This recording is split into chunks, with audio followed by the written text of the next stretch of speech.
Hello again, everybody. Welcome in. I don't know what you would call today. It's certainly not a beautiful Monday. It poured out here in West Nashville about 3 hours ago. I mean, the bottom fell out. But like a lot of summer days, it came, it went away, and there has been some level of sunshine since then. Anyway, whether bright sunshine or pouring down rain, we got a good show for you today. A lot of things to get into.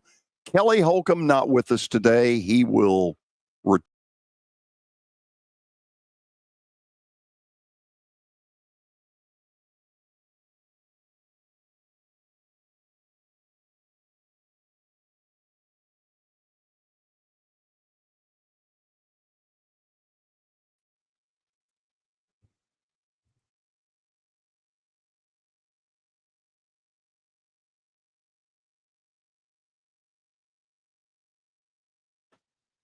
All right, I think we're back. Okay, so the Gremlins have got us. Yeah, Billy, how are you today? Power did just go out here, so the Gremlins might be alive and well right now. This might be an interesting day. So Kelly's not with us, but Billy is. Watson Brown's going to join us at 3:20. We're going to get into the whole settlement that went down over the weekend in college sports and what it means, but I think more importantly, what it doesn't mean. If people are looking for this deal to calm the waters, I don't think so. I really don't. Yeah, it just feels like an arbitrary thing that's, that people are leaning on, but I'm with you. I don't know how much that actually does. 4 o'clock today, Willy Daunic will join us. And at some point, I will have a little bit of a rant against my Atlanta Braves. I don't like the way they treated Craig Kimbrell, who may or may not be a future Hall of Famer.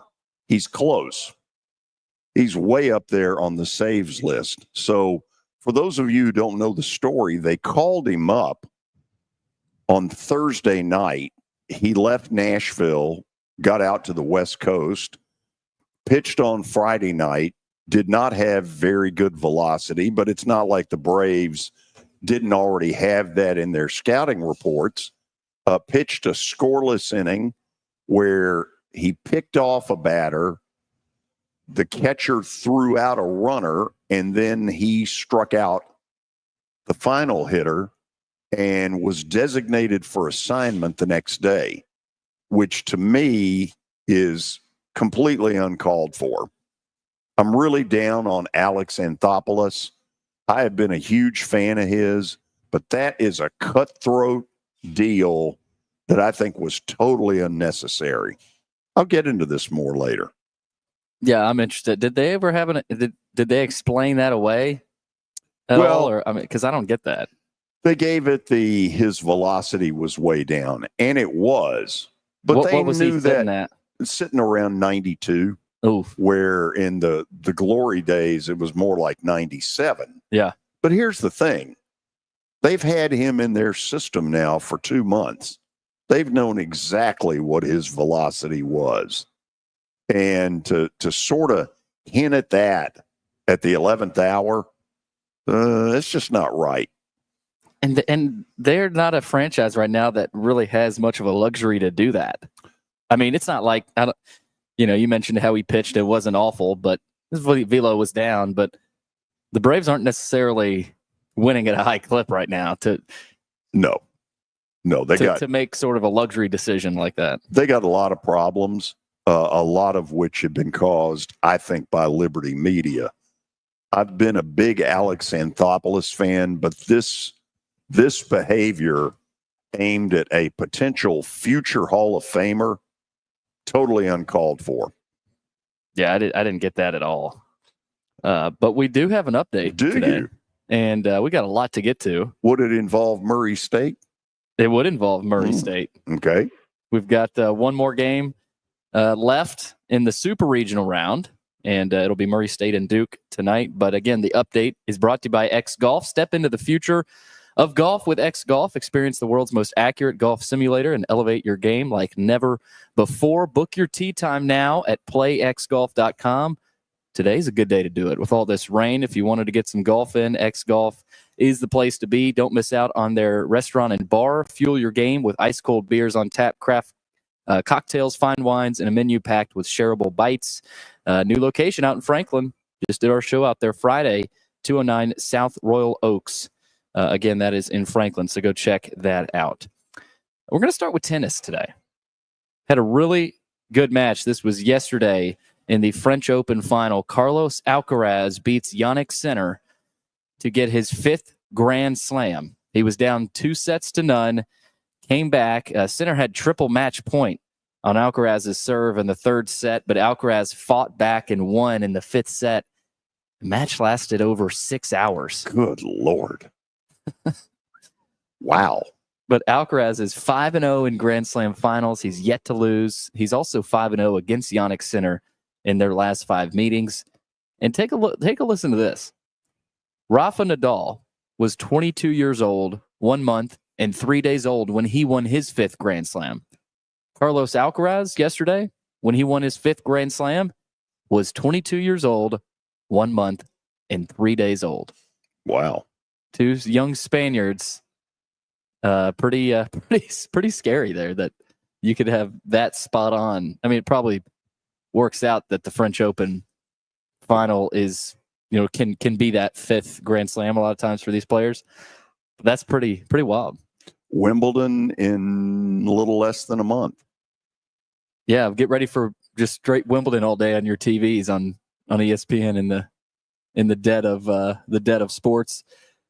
Speaking of sports, college sports had a big piece of news late Friday night. It was 8-9 o'clock where they busted this on us. The NCAA's 119-year amateurism model died Friday night with a judge's pen as the House versus NCAA settlement received final approval. This opens the door for millions of dollars to be shared between schools and players for the first time. Judge Claudia Wilkin gave final approval of the landmark settlement after 5 years of litigation. The $2.8 billion 10-year settlement will pay players, past players, for missed NIL opportunities and allow colleges to pay current players directly starting July 1st. So I'm sure we'll dive into all that with Watson Brown. Schools could share as much as $20.5 million of their revenues with players during the upcoming academic year. So we knew this was coming, just weren't sure when, but it is here. ESPN announced today that Dick Vitale has signed a contract through 2027 and 28, while ESPN Events is launching the Dick Vitale Invitational Tournament. The first matchup is a season opener between Duke and Texas on November 4th in Charlotte. So Dickie V and ESPN staying together for a little bit. Most importantly, we wish him good health. Absolutely. He's back in the airwaves after a 2-year absence amid a 4th battle with cancer. So looks like he's doing a lot better.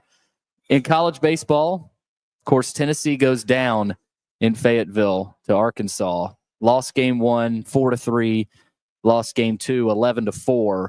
And I want to shine a light on these comments from Dave Van Horn. It's been hard. They haven't won a national title. He's been there 23 years, and he was emotional after the game. He's right around the age of Tim Corbin, so he's been doing this a long time, and he's got a really good team this year. He sure does. That can absolutely win it all.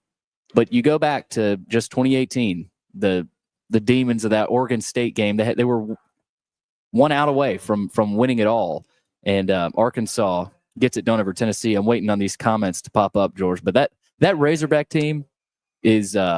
They look like they're really good type team of last year. They're one that could win it. There's no doubt. Yeah. Not all 8 that will get there probably can say that. First of all, Arkansas's got this setup. It's a AAA minor league ballpark. It is a terrific environment. They're all yelling pig suey and Razorbacks and the whole thing. And in that state, that's it. There's a little pocket of UALR, but for the most part, it's University of Arkansas, and their support of their baseball team is tremendous. And I'll tell you what, they've got some guys. They've got some people that can play. They do. One of them being Cam Kojal, who was at Vandy last year. What's the story on why he left? I've heard it was NIL money. But again, yeah, who knows what all went down? But he's a player certainly Vanderbilt would have liked to have this year. He was ripping the cover off the baseball over the weekend. 15 homers on the year. Yep. Yeah. And Arkansas's 2 homers that got out. They were, I think they always show the exit velo. I think they were around 90. What was it? Who cares? That first one would have been out of Mammoth Cave. Yeah, the Grand Slam yesterday, that was it. That did it. And here is Dave Van Horn's comments yesterday after the game. So happy for, everybody involved with the program, especially, more than anything, the players, because they're the ones that do all the work. They're the ones that win the games. And so happy that, they're going to finish this season in Omaha. I don't know.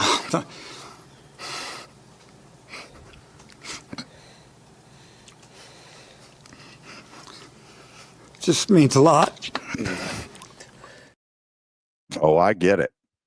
I mean, because he's heard it. He feels the tension. I mean, that park. They're just with a lot of Arkansas fans probably just waiting on something bad to happen all weekend. They were a dropped pop-up from winning a national title. Was it against Oregon State? Yep. And I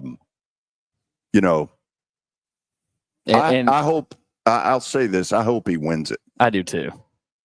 He deserves it. That program, the fan base deserves it.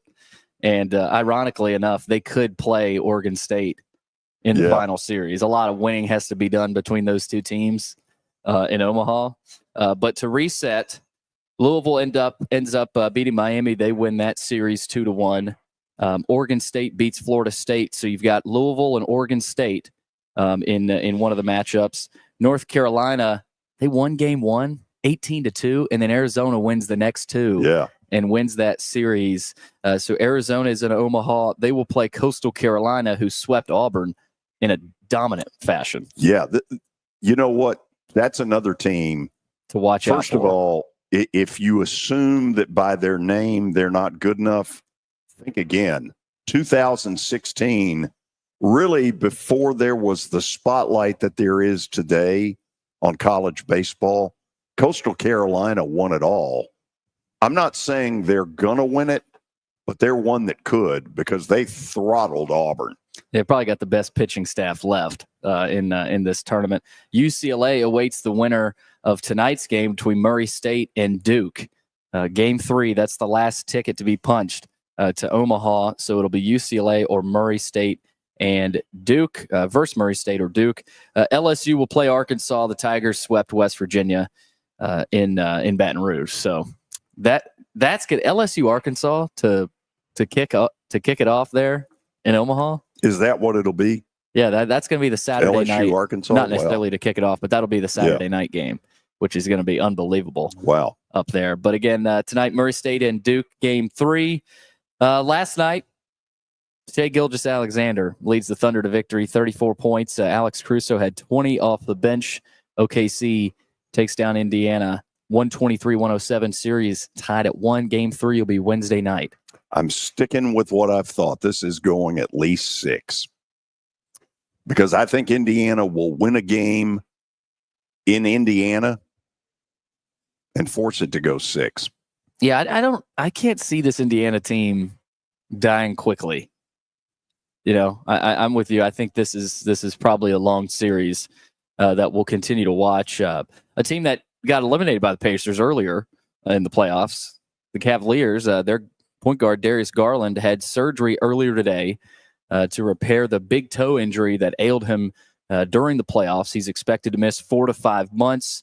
The Cavs expect him to make a full recovery and resume activities by the start of training camp, but he is likely to miss time to start the regular season. You wonder how much that affected him and how much his absence affected the Cavs. Oh, I mean, you know the answer. A bunch. and you hated that because this was year 3 for him, I think, and he had a tough year 2 in the league, and he was coming back. He was motivated and didn't even really get to play much in that Pacer series. He and Donovan Mitchell are a really good 1-2, but I'm not sold on 3, 4, and 5. They've got to upgrade. Other than those two, they've got to upgrade. If they're going to hang with some of what the East has to offer, they got to get better. Yeah, Jared Allen's he's not cutting it in some of the other post players they have. In the NHL tonight, Game 3, Oilers and Panthers in Sunrise, Florida. Going to be a great atmosphere there. The Panthers are the favorite tonight, -140. The game Friday night was a classic. Edmonton ties it with 17 seconds left. Yeah. They pulled their goaltender to create the man advantage, and it worked. Doesn't always work. Doesn't work often, but when it does, it's pretty cool. I still think Bobrovsky gives the Panthers a slight advantage in this series. I mean, I want the Oilers to win, but there's something about the Panthers I can't crack. It's hard to. They know how to win. Yeah. U.S. Open in Oakmont this weekend gets underway Thursday. Scotty Scheffler is the favorite at +280. Bryson DeChambeau at +700. Rory McIlroy at +1100, and John Rahm at +1200. Anybody you like there, George? You ought to place Bryson ahead DeChambeau +700 seems a good value. Yeah, that seems like a lot. He needs to win one of these. I feel like he's got great odds for a lot of these majors, but doesn't ever pull it out. But that's what I got. Okay. So after the break, Watson Brown's going to join us, and we're going to talk about this settlement that has been rumored for months, virtually the entire 2025 calendar year. And finally, it has happened. And now the question is, what does it mean? Added perspective from former Vanderbilt football coach Watson Brown when we come back. This is 94.9 The Fan.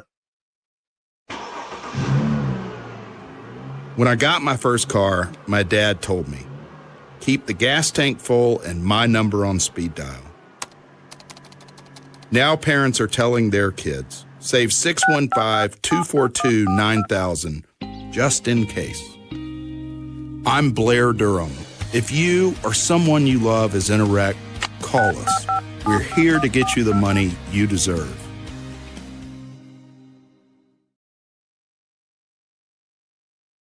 It's easy to say good things about the folks at Strike and Spare Family Fun Centers. Number one, I trust them with something that's near and dear to me, the Plaster and Friends Celebrity Bowling Night.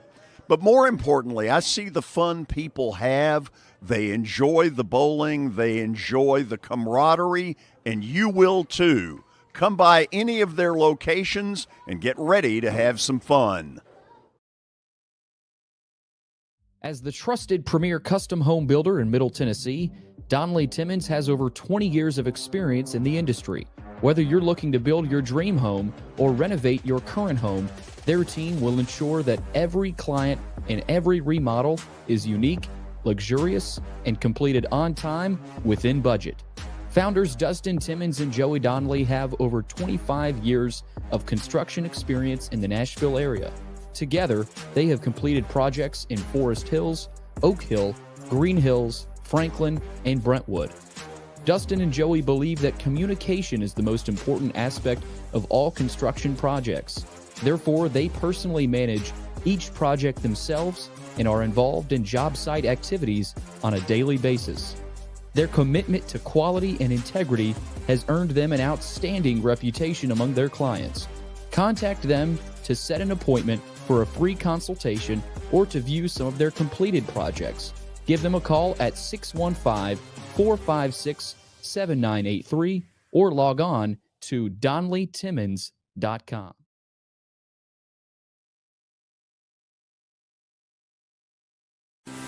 At Wilson Bank and Trust, we believe you shouldn't have to choose between personal service and digital solutions. As your local independent bank, we're proud to offer the relationships and trusted service you expect, along with the tools and technology that keep you moving forward. So whether you're growing a business, buying a home, or planning for the future, we're here to help.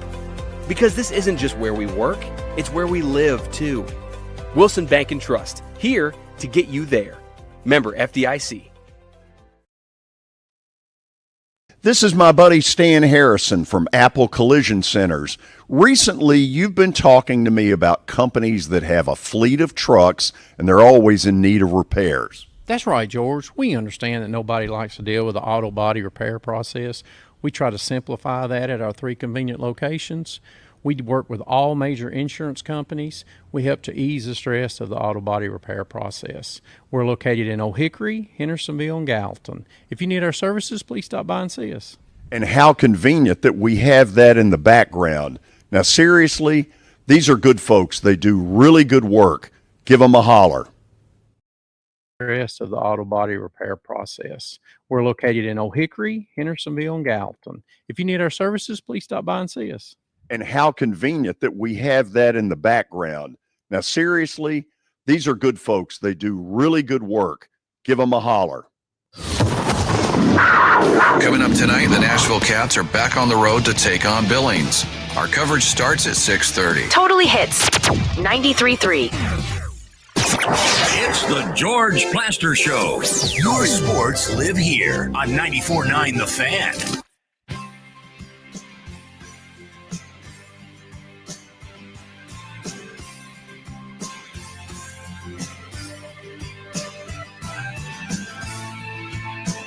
Watson Brown will join us here in about a minute from Cookeville, but surprise,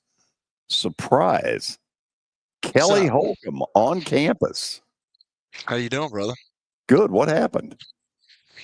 Event got canceled, man. It was a charity golf deal that I'd signed up for a long time ago. Not signed up, but somebody asked me, and it's hard to tell the person no, and had to do it. But it got, we've had gully washers around here, so goodness. Yes. Yeah.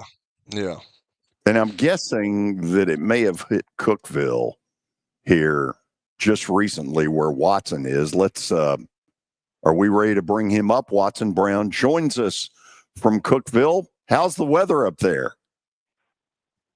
Well, we had a little rain. I don't think we got what you guys got. I mean, it just stopped. It may still be sprinkling a little bit here, but I don't think we got gully wash like you guys there. We got it big time for a couple of hours.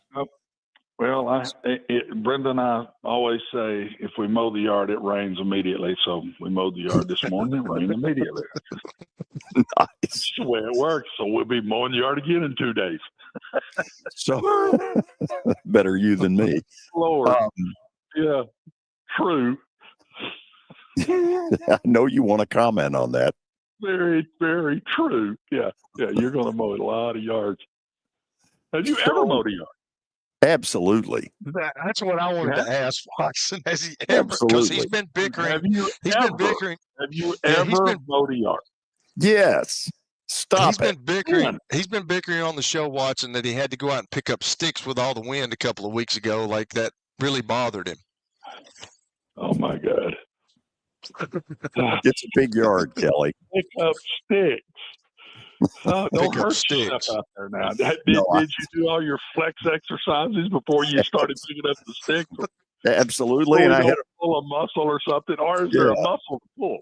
And I hit a birdie earlier today in golf. So, you hit a birdie. I was going to say in what? It wasn't golf. Ninth hole at Percy Warner. Swing at one with a bat or something? No. This is not going well early. You've taken on some water. Yeah, absolutely. Where did you don't hit a birdie, George? You make a birdie. Okay, you make a birdie. You make a birdie. I had to recover from this. I had a birdie on 3. Yeah, I had a birdie on number 9. Number 9 where? At Percy Warner. Anything that George has to do that's going to make him sweat, he's out. It was humid this morning. First of all, I don't like where any of this is going. So I'm going to shift it off of this really quick. Watson, what do you make of this settlement? Oh, George, I thought about it after you called me yesterday. There have been three major happenings in college sports. I'd say the first one was the formation of the NCAA. That was somewhere, I don't remember, early 1900s. The second thing was Title IX, which has completely changed women's sports. Praise the Lord. And now the third thing is all these ways of paying athletes through the NIL, through the revenue sharing, cost of living. Now they hit that, throw the transfer portal in that. I think this is that big a deal. I think this is the third major change in college athletics, amateur sports. Okay, now the settlement has been decided, and it looks like each school has $20.5 million. If they can, round up $20.5 million that they can use. But Watson, what really changes? Because all of these collectives behind the scene can still continue. So what's different? Well, the changes are it's university money. This is now university money. And so you're taking a major portion of your budget when they've had all of this money coming in from this TV revenue, especially football. And now university money is going to be spent on the athletes. And looks like from what I'm seeing, 75% of that 20-something million will go to football, 15% will go to men's basketball, and then I think maybe 5% to women's basketball and 5% to the rest of the sports. And that's unbelievably huge because you take out a fifth of a budget. When I've been an AD, you take a fifth of the budget away. You can't just find that under a rock somewhere. So it's going to make some major decisions made. And then, to me, how are you dividing this money up? And who now is getting it? What's the percentage to this guy? What's the percentage to this guy? And now also, George, they're having to take the NIL money, and it's amazing how everything goes back to what it used to be. I'm sitting reading it last night, and I'm sitting there saying, I'm sitting in Houston, Texas, when this is exactly what SMU lost football for. Right here. It says there's going to be a group of people that are going to now, you have to register the NIL, and they will make sure that you have to be legal in what you're giving him. He's earning the money by what he's doing. Well, that's exactly what got SMU in trouble. They were paying players that weren't working. So here we go again. I mean, that wasn't legal. The kid could work and somebody could pay him. But when he wasn't working and he was just getting the money, they shut the sport down for that. So I'm telling you, it's unbelievable. We're going right back to where we started in some ways. But this university spending this kind of money on these kids, George, is huge. And you talking about separation now, there's going to be separation. You watch everybody now running to try to get in the Big Ten, the SEC, because there's going to be a big money difference in Big Ten, SEC compared to ACC, Big 12. How do you think the money difference is going to be in the group of fives or the now group of four, whatever it is? How do you think that's gone to me? They better come up with a way that they have their own championship, because there's going to be such a separation now when this money starts being dispersed to these players. They're not even going to want to talk to a group of five if a power four is talking to them, because they can't touch them in a money way. This is going to be huge, and it's just started. It starts in July 1, and there's going to be more lawsuits. You watch. Title IX is going to get involved in this. Title IX is going to get involved because they're not getting much of this money. They're not getting much of this money at all. So we're going to see them go back to court. Just watch it. Watson, let me make sure I've got one thing right that you've said, and maybe it's possible the way you said it, I didn't understand it right. Is it legislated in this agreement, the percentages of each sport and what they get? Not sure. What I read was, and maybe it's a calculation, maybe it's a guess, but what I read was that the guesstimate is out of that $20.5 million, 75% of that will go to football. 15% would go to basketball, and the other 10% would be 5% to women's basketball and 5% to the other sports. I don't know that that's legislated, but that's the way that I hear it being talked about and the way it's going to go down. I'm not sure about it if it was legislated or not. Okay, a couple of things that appear obvious to me.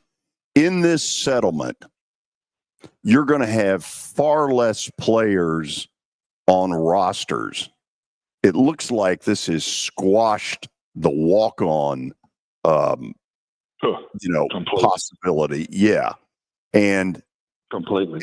And the other thing is, it feels like a bunch of sports at a bunch of schools are going out the window. Man, I hate to say that. I'm a glass half full guy. You know that about me. But I don't know any other way. Where does your money come? As an AD, I can explain where the money, how it has to be spent. You have scholarship money. You have administrative money. You have travel money. You have facility money. So when you start saying, okay, can we take it from here? Can we take it from here? How much can we take from here? And George's got to come from somewhere, because they have to spend that money on the athlete. It isn't, well, we can't afford to do that. They have to. They're going to have to spend a certain percentage of that money. And so, I mean, the group of fives are not going to have it because they don't have the budgets to do that. The other thing I think, George, you nailed a big piece. We've just killed the high school kids. Already been killed because everybody's taking transfers now, all over the place. They've cut way down on their high school recruiting. So now that high school kid that was going to the Power Five is now going to a group of five or FCS or maybe even junior college. So they're not taking as many high school kids now, number one. And now you're taking so many of the high school kids. I promise you, when I was let's just take UAB. When I was at UAB and we started football, we had 25%. We had to take, we could get to 85. It was going to take 4 years to do it when we started scholarship football. So think about how many walk-ons I had on my teams. I mean, in those early years. Nebraska made a living with walk-ons, still do. I read an article about Nebraska. They still got like 140 kids on their football team. So you got 85 on scholarship. Think about how many walk-on kids are at Nebraska. So it is going to kill that piece too. It's so unfair in a lot of ways. Participation now, it's all about money, and that's what it's become. I hope it works. I sure do. But I don't think any of us are going to feel like we have amateur athletics anymore when we watch it. This will finish that off completely. So I want to toss one more thing at you, and then I'll turn it over to Kelly and then Billy. So I'm envisioning scenarios of programs that are pretty darn good at everything they do. And I'm going to keep it close to home. Tennessee, pretty darn good at football, been really good in men's basketball, won a national title a year ago in baseball. Lady Vols, enough said. So Danny White gets them all in a room and says, here's what you're getting, here's what you're getting, here's what you're getting. Watson, it seems to me the programs that right now are pretty good at everything are really going to have a hard time, where the schools that are good at one or two but kind of suck at the other two maybe have an advantage that they're not dealing with the morale issue. You may be right, George. I just can't put my finger on how they're going to go about this. I know if I was an AD, I'd be going straight to my president, help me with this. Can we have some discretionary money here for a few years? Can you help? Can you imagine doing that when you have budgets in the millions and $1 million budgets, and now you're saying you don't have enough money for all your sports? It's laughable in some ways. And so the ADs are going to do everything they can. And it's going to be hard for an AD to run to a supporter and say, let's take baseball, a baseball sport. Hey, I need you to give us $2 million for baseball. My gracious, how many times have you hit those guys? And you've been hitting them for NIL. And now you're going to go back and hit them for more money if that's the case, if that's the way you go about it. I don't know, George. The ADs right now are going to earn their pay, buddy. Ooh, you got that pay in trying to figure this out and be fair. And if I'm sitting there as an AD like I was, I would be trying to be fair. I would be wanting to try to find some way that I don't hurt one of my sports. I'd be trying to do that because it'd be hard for me to look one in the eye and say, we're going to cut you in half, or we're going to drop you, or whatever. That'd be hard for me to do. I don't know if I could look them in the eye and do that. Now, maybe I'm not a tough enough guy, but that's the way I would be thinking. How in the world can I keep these sports? The other thing I see is going to happen, let's take St. John's. Let's take St. John's, who does not play football. Now all that money can go more toward basketball. That conference, the Big East Conference, may start dominating basketball world because they're going to be spending more money in basketball than these SEC is and the Big Ten is, and for sure the Group of Fives and some of that. So watch out for that because they may make a big jump in the basketball world when not having football to worry about. That's a really good point. Watson Brown's on the line with us from Cookeville. Kelly, what do you got for him? Well, I'm sitting here looking at this article, and Watson's obviously, y'all brought up some good points, and it says that in this article, the power conferences are expected to soon announce the College Sports Commission, which is an organization tasked to oversee the settlements, terms, and enforce new rules. Where does that leave the NCAA? I mean, what's going to happen to the NCAA at some point? Or the power conferences, and it's funny because the function that I was just at, I had some guys talking about it, and he had heard that there was this big guy at a school, and he said by 2029 the NCAA we will not deal with them anymore. So, is this like the beginning of the end for the NCAA? I've been saying that. You've heard me say it, Kelly, many times. I think the NC2 is on a short leash. As soon as there is a commission for football, well, this isn't a commission for football, but it's a commission that's majorly all about football and men's basketball, and it's all about the NIL. This commission is set up for the NIL and to control the NIL is the way I read it. And that is nothing but NC2A law enforcement they had through all these years. So now there's a commission going to do it, and the NC2A has nothing to do with it. But one of the articles I read, Kelly, said the NC2A is going to be responsible for championships and all of that kind of stuff in administrative ways. But they're not going to be enforcers anymore. Wow. You're talking about a change in college athletics. That's a major change in college athletics. And what it said in the article, you're probably reading the same article now, Kelly. If you read on down, it says they want to make sure that when you register through the NIL, the person that's paying you are doing the work for that pay. That's exactly what SMU and then the whole Southwest Conference got in trouble and did away with it. That's exactly what did it. One kid came out and said, yeah, I got paid this amount of money and I've never worked a day there. And that started it. And then it got through so many of the schools and then ended up doing away with the Southwest Conference. And they all scattered everywhere to the Big 12, to the Conference USA. Baylor came in with us. I mean, not Baylor. Anyway, they spread around to different conferences, and it just disappeared. And so I don't know. There's a lot on the table that now we're all going to be watching so close, Kelly.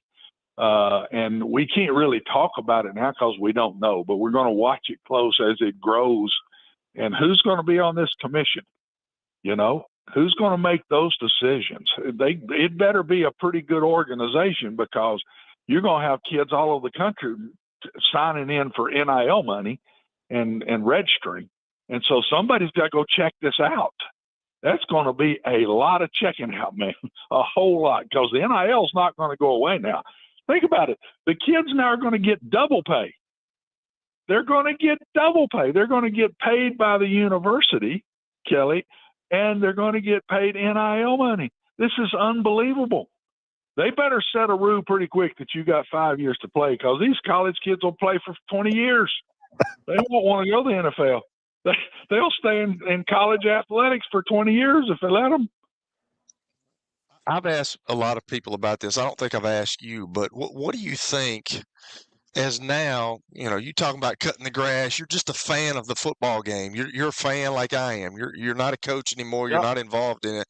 But what do you think fans, are they going to get sick of this? Because when we think of professional sports, we think about the NFL, Major League Baseball, the NBA, the NHL. We know those guys are supposed to be getting paid.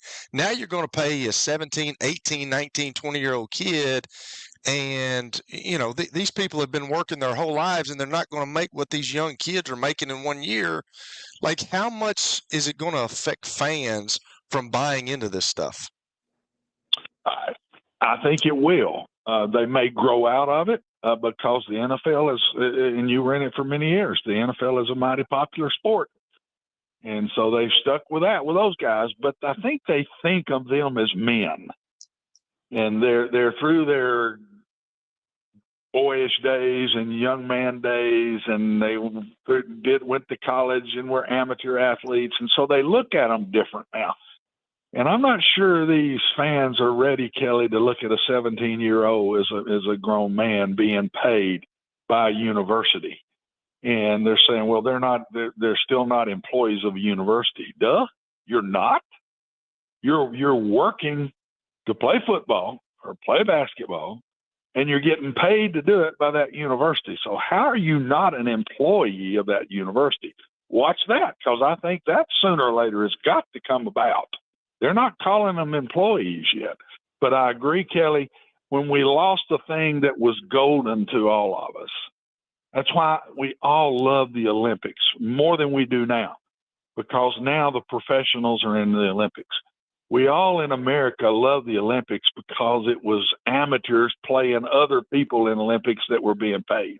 And we loved it. We loved watching them win. And I think it's just going to tarnish it. And I think the fans, Kelly, will have a much quicker, they'll have no patience with this. They'll have no patience with this as time goes on. So my last question, because I know Billy's got some, but like, and you and George kind of talked about it, but they're cutting it down to 105 players, and you just talked about Nebraska having 140 still. Like, as a coach, I think a lot of them do, Kelly. I think a lot of them do. How does that affect you as a coach and developing kids? Because now we're not developing kids anymore. Now if we develop a kid for a while and he starts playing good and he's got a better opportunity somewhere, then he's going to go somewhere else. So how does that affect you with the amount of scholarships and the amount of players you're getting and you don't have that you used to have? Kelly, I think it's already affected them. I think coaches' mindsets have totally changed. It used to be, and thank goodness through my whole time of 46 years, was bring a kid in and develop him. And when he leaves, you want him to leave as a man and be ready to go out in the real world and be the best football player he could have been when you signed him, that you thought he would be. And now that's gone. Now coaches, everyone I talk to, they develop them for a year. It's a 1-year deal. And okay, well, how good can I get him by football season starting this year? And then we start all over again. And 20 of them are gone, and I'll bring in another 40 and whatever. And that's the mindset. So I think it's already changed coaches' minds, Kelly, not to the good. I don't see how in the world that can be to the good. That now you're also these coaches are going to get looked at a lot quicker. They used to give you 4 years, 5 years to develop a program. Now you got one. To me, as much as they're paying these coaches and everybody's on a 1-year deal and you bring in 40, 50 new faces, they expect you to win immediately, and you're spending $17-20 million through NIL, much less now add the $20 million through the university. They're going to expect wins a lot quicker, in my opinion. Watson, to me, this guy, Brian Seeley, former MLB executive, he'll be the CEO of the new College Sports Commission, says here he'll oversee NIL enforcement, revenue sharing caps, and roster rules following the House settlement.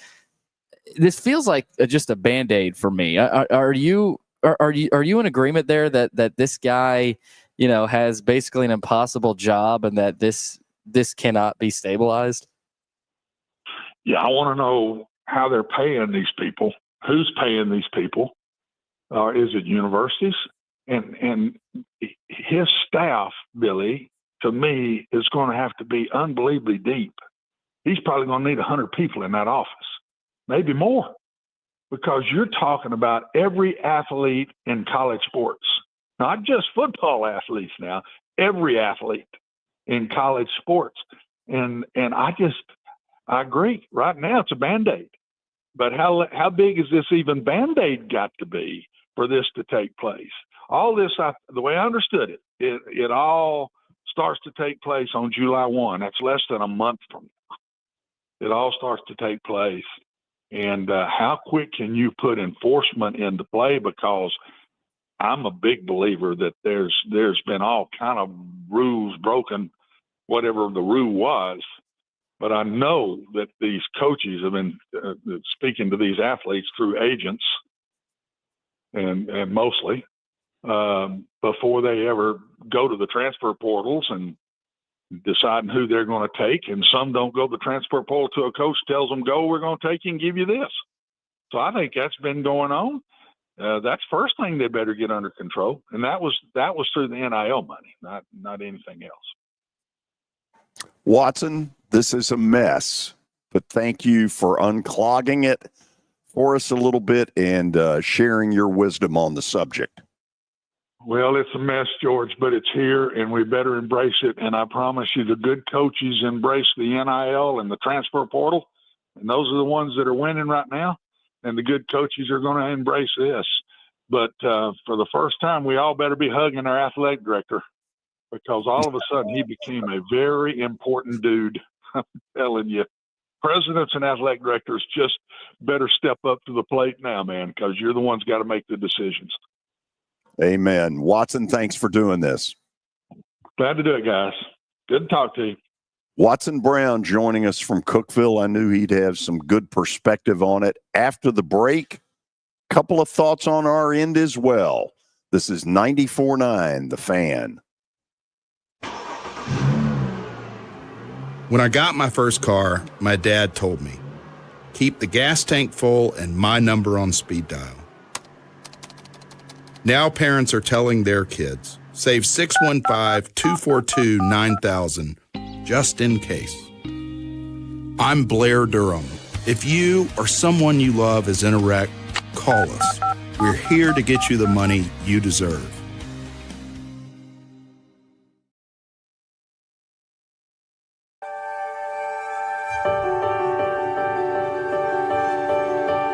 Are you ready to begin? Trevecca Nazarene University. From calling to becoming.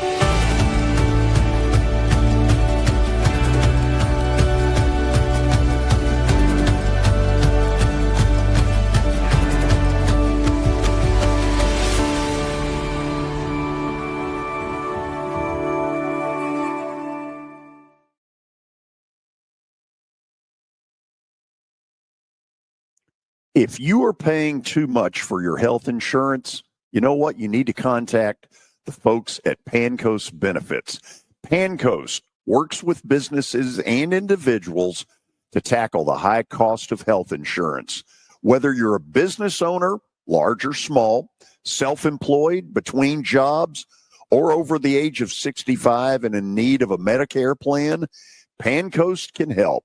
They make understanding your benefits less difficult and more personal. So check them out today, pancoastbenefits.com, or call them at 615-292-3400. Nashville Sounds Baseball is back in Hit City for the 2025 season. Create a summer of memories at the ballpark with weekly giveaways, fireworks shows, and more. Tickets are on sale now. Got that too, with free delivery, guaranteed lowest prices, and up to 24 months free financing. Make this Father's Day one he'll remember. Shop in store or online at electronicexpress.com. Two total screw-ups of humongous proportions. Sports. We're not living in an era where perfection is necessary. They thought they were a championship contending team. Here, we told you not to do this. Your sports live here. On ESPN 94.9. And the Game Nashville Sports Network. It's the George Plaster Show. Your sports live here on 94.9 The Fan.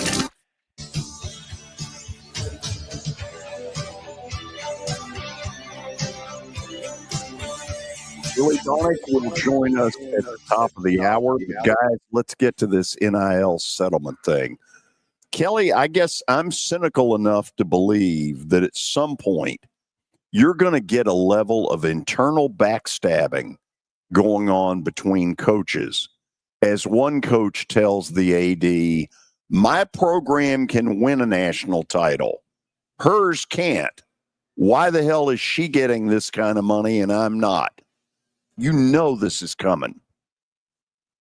I think that's exactly what Watson said, talking about ADs. Now they've got a whole different circumstance to think about with everything that's going to go on, because everybody in a program thinks that their program is all that matters. I mean, that's just the way the coaches are. Now we understand that, and they understand deep down too, but like their organization is important. And I don't know. I don't know where it goes, George. This is kind of crazy to me, but like at some point, the big money makers we know are football and men's basketball. And baseball's kind of coming up, but like, what does the softball coach say? What does the soccer coach say? Like, I don't know, George. This is wild. Everything just keeps getting wilder. And then they said that they're going back to 2016. So what are the people in 2015 and before that? Like, are they going to start bringing litigations against the NCAA because they want more? They want some. Like, say, like I had that little stupid nesting doll. So am I supposed to get something from that? I don't know if they were free or but like, I'm not worried about that. But like, people are going to say that stuff because I'm on the top of the nesting doll. So what if I'm that kind of person? What are you going to give me? I need some money for that. They use my name. They use my image on that piece. So I just don't know where it's going to go, but I can see more litigation coming. That's what the world seems like it's turning to. Everybody's suing everybody. There's all these litigations going on. And I see, like, when they do something like that, well, what are they doing with the people before that? So I don't know, George. It's a mess. You talked about it. I think Watson did a pretty good job of explaining some stuff, but I don't think anybody truly knows. No, I don't either. And that's the really scary part. Billy, if I'm group of five, I've been saying this for a while. They've just been sitting around waiting to be officially told you are roadkill. It's time for them to get in a room and create some value for themselves. Yeah, it's getting worse too. I mean, you're seeing a school like Coastal Carolina right now. They're in Omaha, Murray State. That's probably a once in a lifetime type run for them. I could be wrong, but that's runs like these you feel like are going to start to get almost impossible if it continues to be all about the money, which it is. I still think, I've said this before, Liberty, Coastal, you mentioned Troy, I think, Kelly, some of the schools we brought up last week when you were asking about, which schools. What was the question you were asking? We were trying to pick out a group of 5 schools. The Kelly draft and I. picks. The Oh, yeah, draft picks. oh, in the yeah, draft. The draft picks. Yeah. I do think there's still a Tulane, handful of Tulane. There's still a handful of those types of schools that I think will be above water slightly. But, your middles, your Western Kentuckys, it doesn't look good for them. But this is going to be kind of like a farm system, because Watson just talked about it. We've talked about it before. The high school kids are getting left out. So are they going to have to go to FCS schools, Division II schools, Group of 5 schools, and develop? And then when they do develop, then they're going to be money hungry, because you're going to have teams coming after them. So it's probably going to end up being a developmental league, the Group of 5, the FCS, the Division IIs. Like that's kind of what it's going to be, because that's where those are the people that are going to recruit the high school kids, and then these coaches are going to develop them, and then they're going to go to the Power Force. I'll say this, and I don't think we've talked a lot about this, but the JUCO level, like if you're a JUCO coach, you're probably starting to get excited now, because these high school kids, they may be getting screwed over by a Group of 5 school in terms of a roster spot, or even a Power 5 school, but they could go turn around and go say, hey, I'm going to go to a JUCO for a couple of years, really prove how good I am, and then boom, you have 2 good years on tape, and there you are. I mean, you're starting to see that a lot more, so I think that could be maybe an added benefit of all this. It feels like, Kelly, the only ones that are going to start out at Power 5 are the elite of the elite. Yes. The ones that are so obvious, that even a blind man can say, Correct. well, that one's going to be a stud. He's Power 5. The rest of them, man, it's going to be fighting for chicken wings early. I'm not even sure. Like, you're looking at the way things are, and everybody wants the intangibles, but like everybody's looking at size now. They want size, speed, and if you don't look the part, they don't feel like you can be the part. And I don't even know if I would, in today's world, I wouldn't have gotten a scholarship from anywhere, because I was not very big. I was 6 foot 157, and I gained 50 pounds in college. But I don't even know. There's still got to be some pockets of coaches like the Coach Donnellys of the world and the Coach Kids of Eastern Kentucky who know what they're looking for, and they don't care what your size is. But unfortunately for them, when you do start getting bigger and you do play well and you got some good things on tape, then you're going to get the Alabamas, the Tennessees, the Clemsons, all these people knocking at your door, and they have no chance. So they're going to have to figure out, hey, just like Tim Corbin said, are we going to do this? He talked about his wife. Are we going to do this and keep doing what we're doing? Or are we going to get out of it? And he decided to go in it full bore. I think that's what you have to do. I think these smaller schools are going to get excited like Billy's talking about, but you have to understand that if they're a really good player and they turn out to be really good, they're not staying. Right. I'm gonna ask Willie about this, and this might have been a question for Watson, but Penn State and UCLA have signed 8-figure private capital deals with a company called Elevate. They are the first 2 athletic departments to take on private equity. Now, we may need somebody else on to really dive deeper into that, but how far are we from the live moment in college sports? It's coming. I really do. That's what it feels like. I think it is. And Watson said it's tough for these ADs. Who's going to be the first AD to say, look, it's a dog-eat-dog world. We got to do this. I mean, it's going to happen. Okay, hour number 1 is in the books. We'll go to the break. Then we'll have stat of the day. Then Willy Daunic will join us. Got a lot to get into. This is 94.9, The Fan.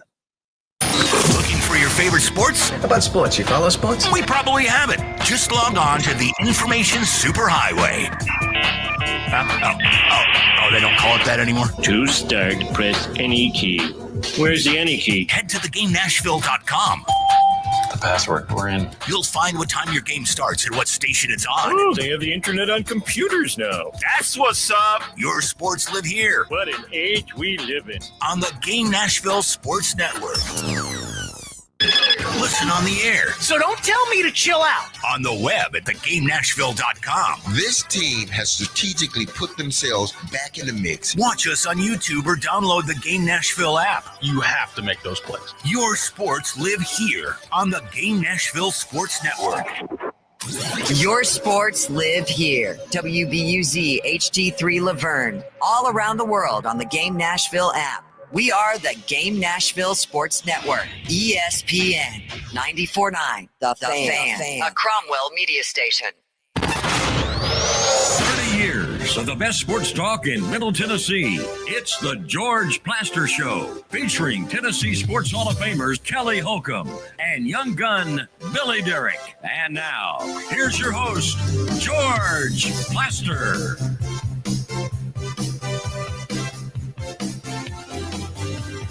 Willy Daunic coming up.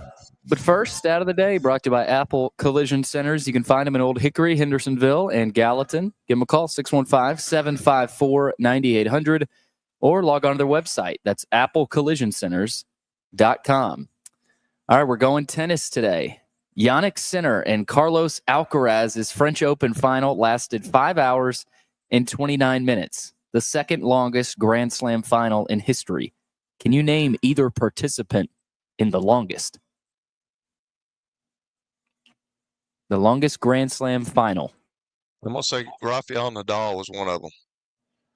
He is one of them. Keep going. You're on a roll. So we're good. Rafael Nadal and is it not Jokic? Djokovic. Djokovic. Thank you. Yes, it is. Yes. Wow. That was the best teamwork we've seen here on stat of the day, I think. Save it, Billy. Save it. Yeah, because if you don't save it, eventually you'll be forced to do this, and it will make a complete fool out of you. What was y'all's strategy there? Just name the two most common in the last. I just remember Rafael Nadal just sweating and like cramping up, and I knew him. I wasn't sure about the Djokovic. I was either thinking him or what was the Federer. What's the Federer? Yes, Roger Federer. That's right. Yeah, I hear where you're going with it. I used to be a huge tennis fan. I used to love watching Djokovic. But I don't know who half these people are anymore. This is not Bjorn Borg and McEnroe and Jimmy Connors. And maybe it is, and I just don't recognize it, but it doesn't feel like it. McEnroe. Yeah. So I'm getting a note from Willie saying we're in a rain delay for the moment. So let's go back on what we've talked about here.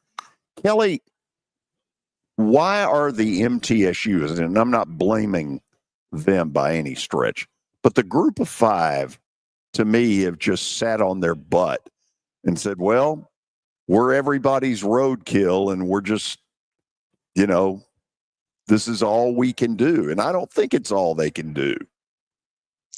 I don't know, George. That's a really good question. I don't know if I can answer that one right now.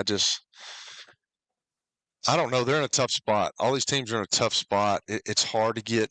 You're in the middle of SEC country. It's not like North Dakota and North Dakota State and South Dakota State, where those are state schools, but they're the only schools in the state like that.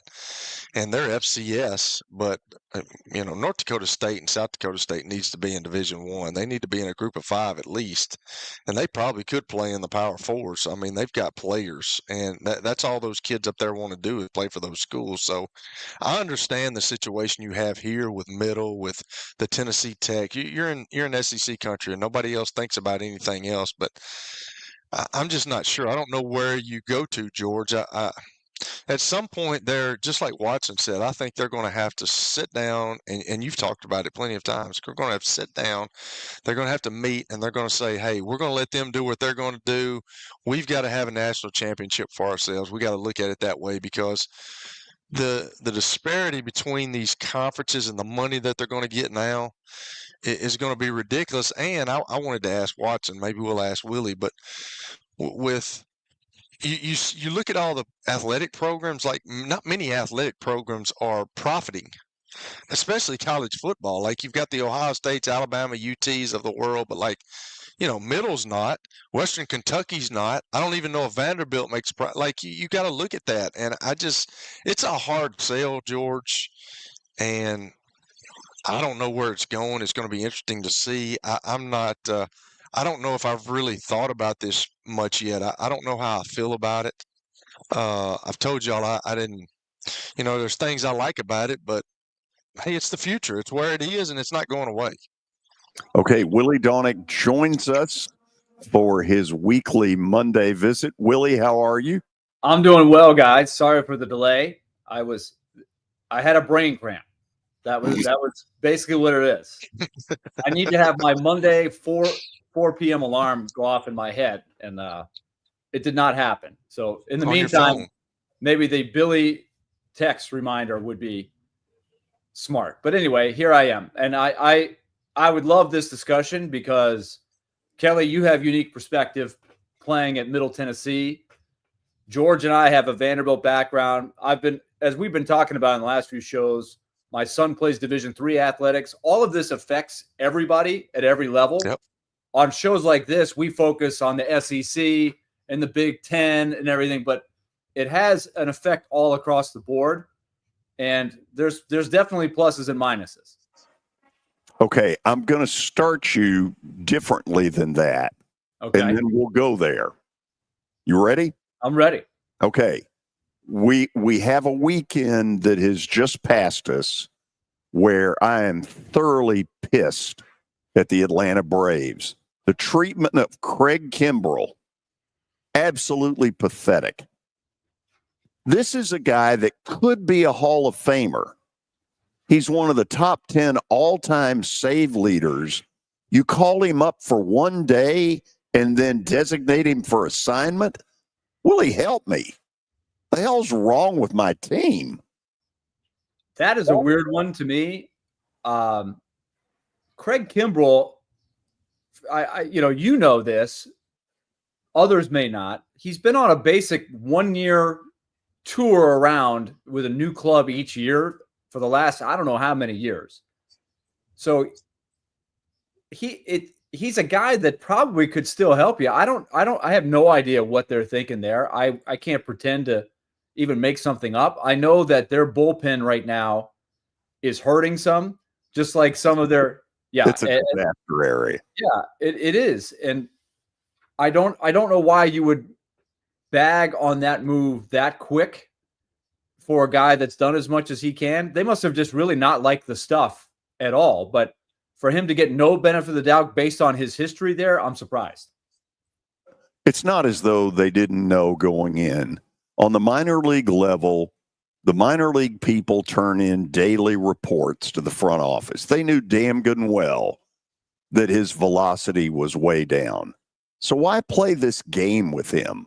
I'll admit, it's the first time since Alex Anthopoulos has been there that I've said, I can't support this. This is a great Atlanta Brave, potentially a future Hall of Famer, and you send him up for one day and then blow him out? What is that about? I don't know. And the other one that got some attention in some of the baseball discussions I like to listen to was the A.J. Smith-Shawver situation, where it didn't, for a kid as young as him and as promising as him, and I didn't catch all the details. You may have been watching the game, but apparently there were maybe some trouble signs that he was hurting before they took him out of the game and then eventually shut him down. And now we know he's out for a good while. I don't know that you could ever prevent. If it's going to happen, it's going to happen. You know about these.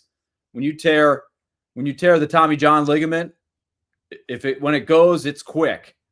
But that one was getting discussion as well. So it seems like when the Braves could almost do no wrong for about the last 4 years, 5 years. And now when you struggle something, now to a degree, everybody is second guessing everything you do. Now everything's gone wrong. Oh yeah. We're at DEFCON 5, whatever that is. And I know Spencer Strider is is still working his way back. I just did not think I would see Spencer Strider 0-5, 5-something ERA with all things going on. Now, that being said, the Braves are 10 games under 500. The Mets, I'd have to check the date, but the Mets were 11 games under 500 right around this time last year. And then we know what happened. The grimace throughout the first pitch of the game. They caught fire. Everything seemed to go right. They look just as dismal as the Braves. And I think the Braves have a better team than the Mets had last year. So I still think, and you remember the Nationals in 2019, they were way under 500 around this time and turned around. So I feel like you have more turnarounds now than you did way back when, where a team is just lost for a while. I'm laughing. Billy's about to show those of you who are watching the podcast what the grimace is. Willie? Yeah, it's a milkshake guy. The McDonald's guy. Yeah, when Willie said grimace, I immediately had to do some research. So I'm going to be You pulling ever this got up. a milkshake from McDonald's and saw like Ronald and the Hamburglar and the Grimace and those guys? Come on, Billy. Billy, I've been to a lot of McDonald's. That none of them have ever been there. Well, there's a picture of them on the Happy Meal or the cup. You know, right. George, it looks like you've still been going to McDonald's. Yes, and right now I need a Happy Meal. When's the picture coming up? Here soon. Are we close? We're Because getting there. he's kind of got a bad figure. I know, and I'm really glad that the Grimace was a 1-year thing because it was taken over. Every game you went to, there was all these people dressed up as the Grimace, and it was becoming. It had a life of its own. Billy, put this thing up. There's the Grimace. Yeah, he's got the glove on the wrong hand. First and foremost. That's a problem. Yeah, and then I have to say, for his body type and his length of his arms, he actually got the ball up there pretty decent. The story is, I don't know why he was throwing out the first pitch, but he did, and then the Mets won about 5 or 6 in a row and jump-started everything when they were 11 games under 500. So you think when the Braves get home, they need to have the freeze throw out the first pitch? I think they need their version of the Grimace. There's no question. They need the freeze. Maybe they go with the Hamburglar. Maybe they take a different restaurant. Maybe they get Wendy out there or something, or some figure. It's Wendy? just like the Joe Boo effect, right? Some people use Joe Boo. Right. So and then whatever works. Throwing out the first pitch, ladies and gentlemen, Joe Boo. Yes.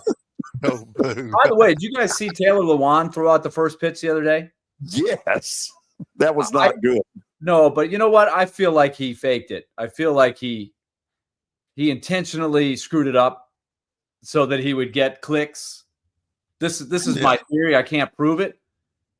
I just feel like he intentionally wanted to have the viral bad first pitch, because we've seen some that are definitely not fakes.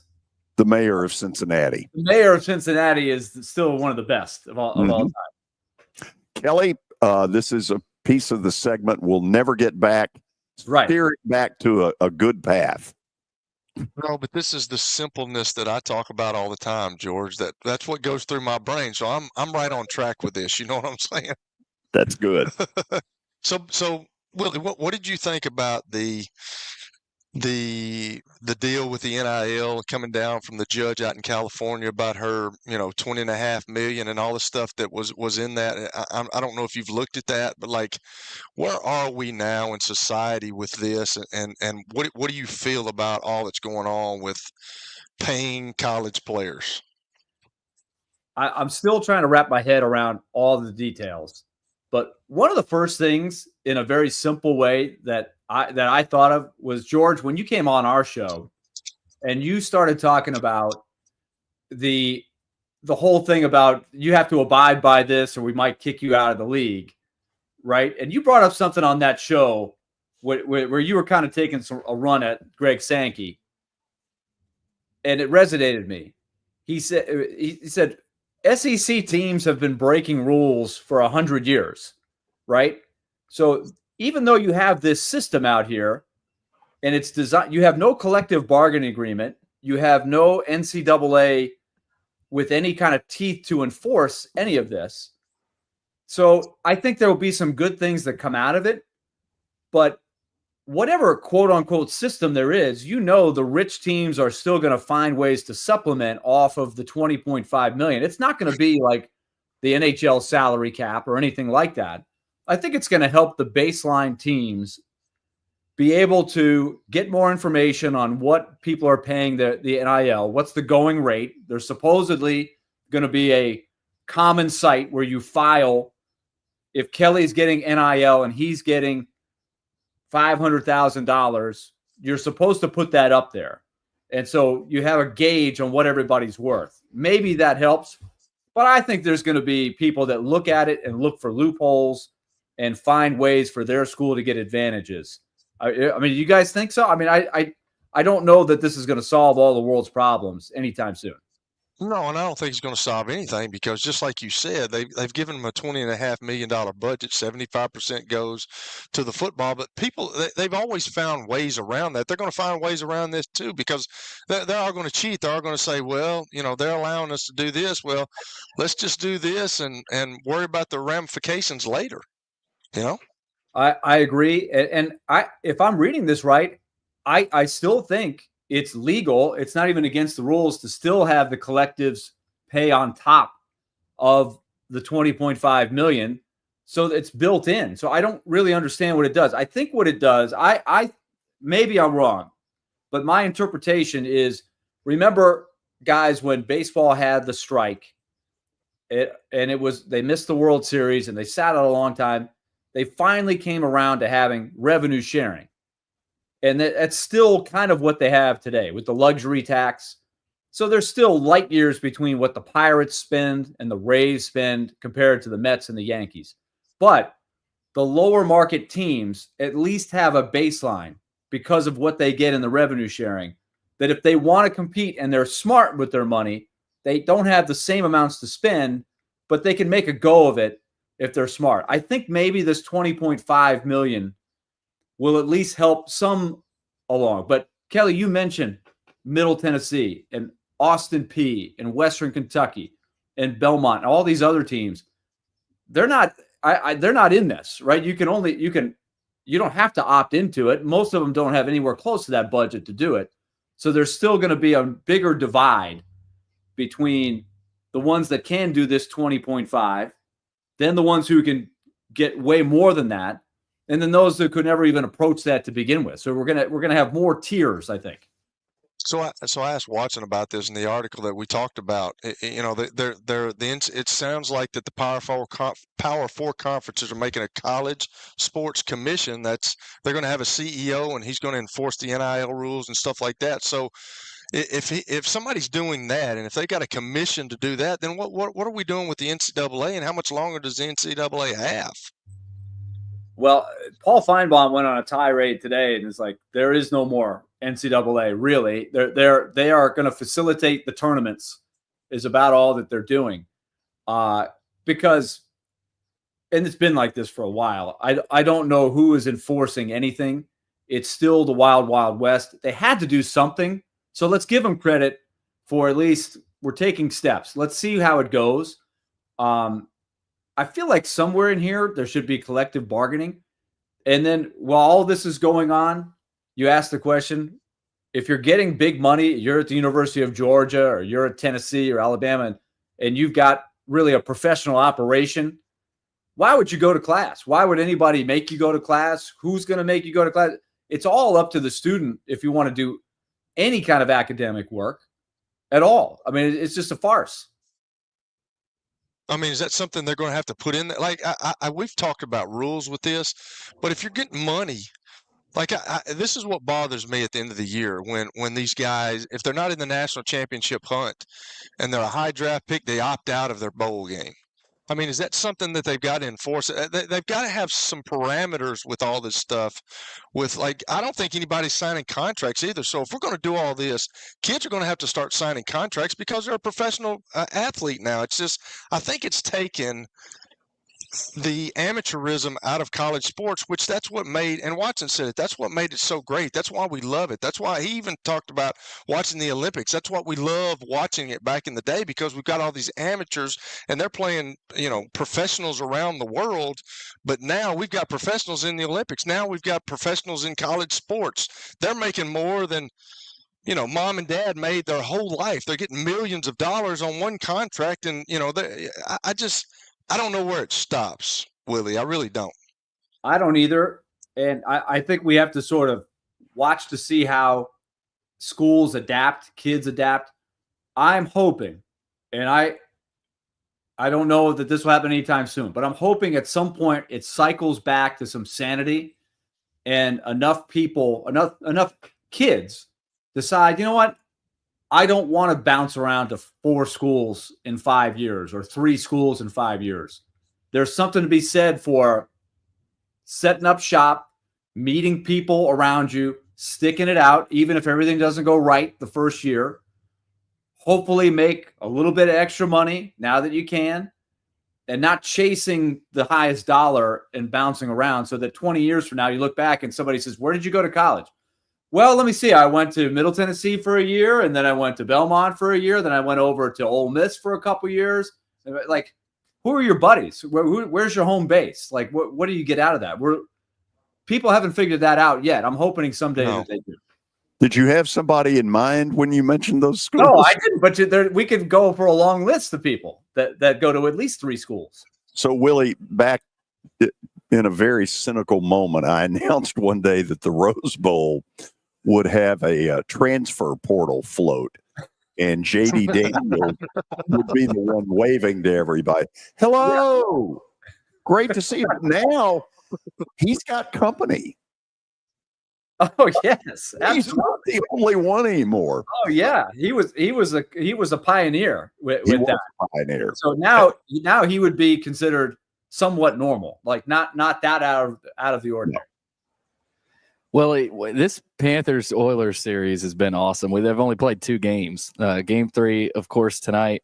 I keep telling people that Bobrovsky is going to find a way to will the Panthers to victory, and goalies can do that, as you've talked about it in the playoffs and in a final series.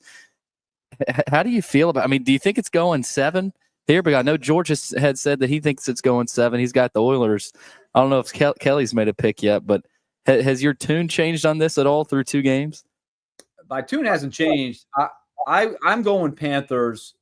I'm going to say in 6, but it has been really compelling TV to watch the best player in the world go up against, I think, the best all-around team in the world, the Panthers. Because Connor McDavid is just willing his team. Not that they don't have other good players. I mean, first of all, they have Leon Draisaitl, who is also incredible. I always call him Jordan and Pippen, those 2. But they're elevating some of the other spots. And you mentioned Bobrovsky. I think that's their most distinct advantage. I still think in this series somewhere, Stuart Skinner for the Oilers is going to have a bad game. He's not that good. He's a guy that is basically an average goalie that they have to play above his. They have to score enough to overcome the fact that he's average. Where Bobrovsky is a $10 million a year goalie who has won a lot of the Cy Young / the Vezina Trophy more than once. He's got that kind of talent, so that's a big difference maker. But man, I know the ratings haven't been good. The games are on Turner. They've both gone late into the night with the overtimes. But the league has got to be excited about just the product, the drama. It has been great games from start to finish in both. All right, Omaha College World Series getting underway this weekend. We got Murray State and Duke tonight for the final ticket. LSU, Arkansas, or the Field? Who do you got? Ooh, because I thought you were gonna ask me who I thought was gonna win, and I was gonna say Arkansas. Arkansas is the best team that I've seen. Came in to Hawkins Field and won 3. That was before Vanderbilt got it going, right? We know that, but they were impressive. They're deep, so they have to do it away from Fayetteville because they've got that amazing atmosphere. They draw. What do they draw, Billy? I don't know. 10,000 a game at least. 10 to 12. 10 Yeah. to 12,000 per game. It's an incredible atmosphere for college baseball. But I do think I would, if you're giving me LSU and Arkansas, I'll take that over the field. But in college baseball, that is the one thing, and that's what the fun thing about Murray State is. I don't know all the ins and outs of how they built a roster this good. But I get the feeling, I'm guessing they probably have a lot of older kids who probably transferred there, who had a situation somewhere else where they weren't playing. Murray State had somebody who had a good idea of how they would fit in, and it's a heck of a story. And Duke baseball, Duke's never been to the World Series. I don't think they've ever hosted a regional final like this, so that's going to be a good game tonight to watch. Oh, yeah. I mean, Duke's Murray's going to have to score about 15 to win. Yeah, and they did last. How many did they score yesterday? 13? 19. 19. Good grief. Yeah. They got into the Braves bullpen and had a field day. Willie, thank you as always. I'll return over on Thursday. You got it. See ya. All right. Willy Daunic joining us to talk a little bit. So clearly there's been a theme to today's show, and it involves the settlement that the judge finally said, okay, I'm putting my rubber stamp on it. So you're out there and you're like us. You're not totally sure what any of it means, but I am looking for red-blooded Americans who have an opinion about this settlement. And what does it mean long term? Give me some thoughts. Be a red-blooded American at 615-553-0933. Again, 615-553-0933. I want a bunch of you to jump in because I want to hear some opinions. I've got my own, but I know that I probably haven't thought it out well enough to be able to say, aha, here's exactly what it means. So I want your opinions. Billy, how else can they reach us? Chat room is open.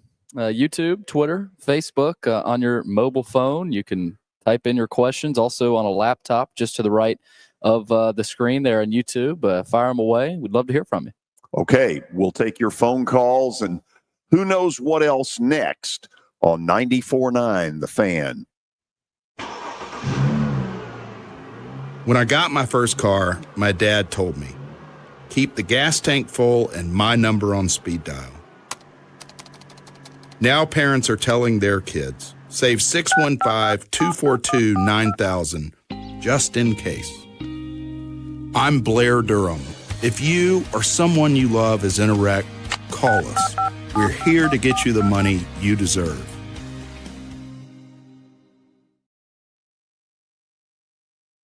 It's easy to say good things about the folks at Strike and Spare Family Fun Centers. Number one, I trust them with something that's near and dear to me, the Plaster and Friends Celebrity Bowling Night. But more importantly, I see the fun people have. They enjoy the bowling, they enjoy the camaraderie, and you will too. Come by any of their locations and get ready to have some fun.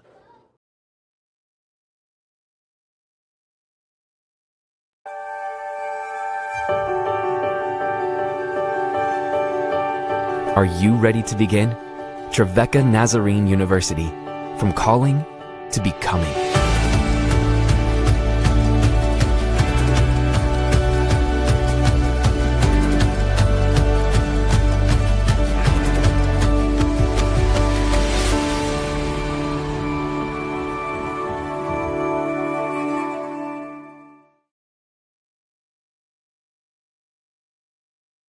Venture Express has been helping people in this area for more than 40 years. They're headquartered in Murfreesboro with over 30 years of dedicated fleets involving production, manufacturing, and corrugated experiences. They're an asset-based company with over 700 tractors, 4,000 trailers, and 800 drivers. If you need their help, dial them up 615-793-9500 or log on to ventureexpress.com.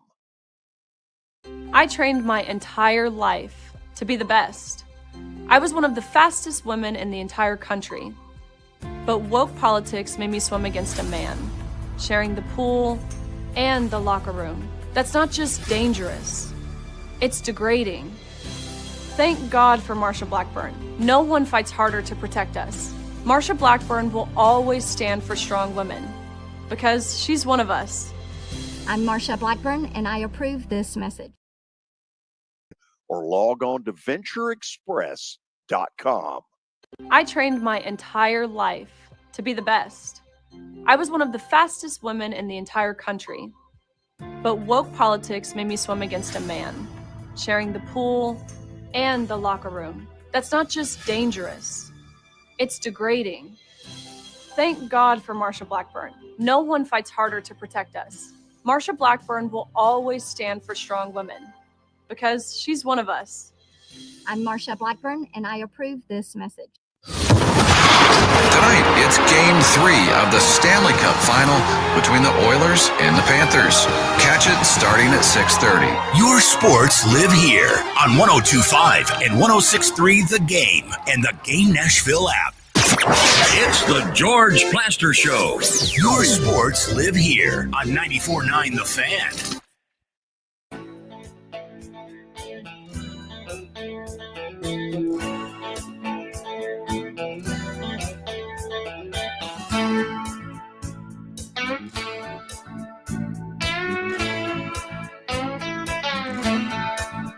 Okay, so we're talking about what went on Friday night, where the judge said, "Okay, I'm stamping the $20.5 million settlement per school in the new age of NIL and all this kind of stuff." And I know for me, the first thought I had was, man, I would love to be a fly on the wall when Mitch Barnhart tells Mark Pope, "You're getting more money than basketball because it's more important at Kentucky," or there's a battle at Tennessee between the head coach of the Lady Vols and the baseball program because one's getting more than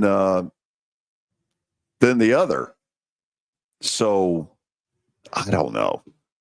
It's a mess. I do have a piece of breaking news here. Okay. On the topic of college football, Vince Marrow, who has been on Mark Stoops' staff at Kentucky since 2013, is leaving to become the general manager at Louisville. I don't know if you guys know who Vince Marrow is, but he's been with Mark. Like I said, he's been with Mark Stoops in some sort of, I don't know if it's chief of staff or what it is. I think he's coached offensive line, but he's been a huge part of Stoops' staff there at Kentucky. Wow. He is headed to Louisville. Wow. I bet that went over like money talks, Billy. In a punch bowl. Well, wow. I think that Stoops ship at Kentucky could be sinking. I don't know how much longer he's going to be there. Oh, I'm not willing to go there. Well, yeah, where are you getting your info from, Billy? He's been the winningest coach in Kentucky history. Like, what are we doing? But look at the last couple years. They're not exactly thriving. Yeah, but they're in the SEC, and you see the SEC is getting more dominant, and they got a lot of money. They do. This is not going to make Jeff happy. Okay, got a lot of phone calls. Let's get to them. Tony in Nolensville, get us started. What's kind of the first thing you thought of when you heard this settlement? Well, the first thing, and I'm going to get to that, George. Thank you for asking. I will get to that. But what I do want to talk about is the other elephant in the room. 13 SEC baseball teams and only 2 are left. Unbelievable. Was the SEC overrated? Did the selection committee get it wrong? Or is there that much parity in baseball, in college baseball? I think it's just a wide open season. It also feels like maybe they went a little too far. Yeah, and Vandy got hot and they got the number 1 overall seed, but now we're realizing that Arkansas and LSU were probably, all along the 2 probably most talented teams. Texas lost though too, and they were playing well, but I think the cream is sort of rising to the top now. As I text George the other night, I said, apparently it just doesn't seem more. It just seems less. Didn't mean more this year. Guys, something else I want to talk about. I'm going to hammer home, George. I'm going to go on a little rant here about Vanderbilt over here at the Hawk. You see teams playing in all these tournaments, everybody having fun. They've brought in so many props. In Arkansas, they got the flags, the inflatables, hanging mascots on sticks. They got all the beer hats going on. At Vanderbilt, my wife took our grandson to a game one day. In her little clear bag, she had a pack of Lance crackers, and they wanted to confiscate them. And she said they're for the grandson. And they, you can't even have much fun at Vanderbilt. We got the Whistler. Everybody in SEC hates him. Half the people at Vanderbilt hate him. I mean, we got a wine and cheese crowd and a damn stricter policy trying to go to a baseball game in Hawkins Field than they do than trying to go see the president somewhere at some venue. I mean, it's unbelievable how you see the fun at all these other ballparks, and the wine and cheese crowd at Vanderbilt can't have much fun. I took in back in 2013, we were sweeping Mississippi State, might have been 2014. I took a broom in, George, and you would have thought I had an M16 at the end of the game when I got my broom out. It was the ushers all gathered. They were like, he's got a broom. What could he do with that? What's he going to do with that broom? And we had to tell them that's part of tradition of what you do in sweep. It was unbelievable. I mean, that's hilarious. It's all this fun happening everywhere else. And you go to Vanderbilt games and people are sitting on their hands when it's 3-2, bases are loaded, and you're up by 1 and you're hoping the guy don't get a base hit. You got people sitting on their hands. It does just infuriate me. So I wanted to get that rant off my chest. You did well. Tim Kozel, my insiders told me, George and Billy and Kelly, that he wanted Corbin and the staff to kind of assure him a starting spot. And they could not do that. And I understand that, respect out of Corbin. You got to earn your spot. But when you got a guy that's pretty damn good like he's turned out to be, and we saw it last year as his freshman year coming on, how they let this guy go. And, of course, he took money. He's getting paid probably over there. But to do what he's doing at Arkansas, I'm happy for him. We sure could have used him here this year. Now, speaking, and I'll get off here. Last thing, George, this NIL, we talked about it a few weeks ago. Kelly, they're getting NIL money. They're now getting a revenue sharing money. This is all on top of a scholarship, your medical expenses, clothing, food, medical, transportation. You get all of that when you get to school. And now you get revenue sharing. You're getting NIL money.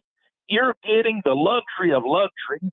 You got Ziegler at UT now wanting another year because, like y'all done touched on it, because it's pretty damn good to stay at college now, So you've got all that happening. And it's just me as a fan.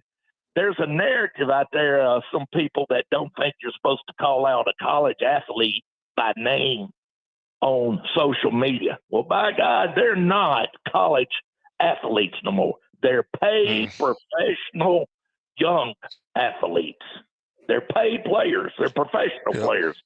When they get as much money as they're all getting, way more than I get, way more than I make in retirement, way more than I made when I worked. Yeah, I'm going to call people out by name because they've earned it. But at the same time, with this narrative that's about that and about all these players getting all the money they do, and some of them being paid more than the educators, Kelly, you touched on it one day. Does nobody care about anybody going to school anymore? Where'd that go? You know, I wouldn't go. That's my take on it. My rant. Y'all can touch on it, but great show today. Thank you, guys. See ya. Thank you for the call. I had a D1 coach tell me that he had not had a parent ask about academics in the last 2 years. No, I promise you this. If this was in my time and I got a bunch of money, I'm not going to school. I didn't like it. Sorry. Let's go Rolando in Murfreesboro up next. Welcome in. How's it going? Good. First, I wanted to start off by saying all birdies made at Percy Warner Park do not count. I was listening to the show earlier, and I just thought I'd put my 2 cents in there. Yeah, well, you know what? By golly, I'm proud of it, and I don't give a damn whether you like it or not. Oh, man, but what I really hilarious. came on to ask you guys about was the NCAA tournament. I've been hearing a lot of Arkansas and LSU, but they play each other in the first round, or in the first game, I guess. So I was wondering if you guys had a dark horse pick to win it all, that, or get out of the first round even, that some might not expect. Coastal Carolina. That's what I was going to say. They've got pitching.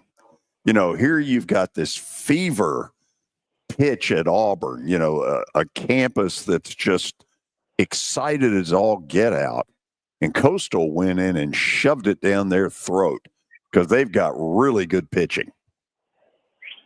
We'll see, but, you know, in the dark horse, that's where I'm going. Coastal. The way Louisville's playing too, I don't know if I'd want to see them. I mean, Louisville, Oregon State's another team, but yeah, I would expect Coastal to get out of that left side of that bracket. Yeah, I would agree. I think we could also see a few upsets in the first round that people may not expect. I think UCLA has. Or, I mean, as of right now, the first game is UCLA against Murray State or Duke, and I think that's a toss-up. I think that's anybody's game. But yeah, that's about all I got for you guys today. Thanks for having me on. Go Murray State. Let's go to Bert in Murfreesboro. Bert is up next. Bert, are you there? Hey guys. Howdy. So I just want to talk about this NCAA rule. It's just absolutely ridiculous in my mind. I just think it's ridiculous. Like, why are we now paying college athletes? These kids are kids. They're 18 years old. They're going to college to learn, get an education. And football is supposed to be on top. It's student athlete, not athlete then student. You know, it just makes me really upset that now these guys are basically pro athletes. And it's basically just free for all. It's just free agency. They do whatever you want now. Now they're just getting paid by the school. It's not even under the blanket of NIL. It's just ridiculous. So, Kelly, I mean, some of this, the court system sort of kind of forced the issue. That's right. And it's kind of hypocritical because just like Watson talked about, back in the Southwest Conference days, they were doing this and they got banned. Like SMU got the death penalty. They got nothing else. And now all this is legal. You knew it was coming. There's going to be a live type deal eventually. Yeah. Hey, thank you for the phone call. Yeah, thanks. I felt like I had to call. This is really making me upset. I as an OG fan, I just don't get it. It just really makes me upset. But I love y'all's show. I listen every day. I appreciate y'all having me on. Thank you for the support. Okay, we'll go to the break. We'll take more of your phone calls. We'll start with Jeff in Murfreesboro after the break on 94.9 The Fan. When I got my first car, my dad told me, keep the gas tank full and my number on speed dial. Now parents are telling their kids, save 615-242-9000 just in case. I'm Blair Durham. If you or someone you love is in a wreck, call us. We're here to get you the money you deserve. This is my buddy Stan Harrison from Apple Collision Centers. Recently, you've been talking to me about companies that have a fleet of trucks and they're always in need of repairs. That's right, George. We understand that nobody likes to deal with the auto body repair process. We try to simplify that at our 3 convenient locations. We work with all major insurance companies. We help to ease the stress of the auto body repair process. We're located in Old Hickory, Hendersonville, and Gallatin. If you need our services, please stop by and see us. And how convenient that we have that in the background. Now, seriously, these are good folks. They do really good work. Give them a holler. Background. Now, seriously, these are good folks. They do really good work. Give them a holler. Hi, this is Jeff Fisher, and the Nashville Cats return to F&M Bank Arena in downtown Clarksville for our next home game, Saturday, June 14th at 5 p.m. against the Corpus Christi Tritons. Please visit thenashvillecats.com for tickets. Clause out. Attention sports fans. The George Plaster Show will broadcast live this Friday from the grand opening of X Golf at 209 South Royal Oaks in Franklin. If you love golf in any form or fashion, this is where you need to be. Experience the future of golf through the world's most accurate simulator.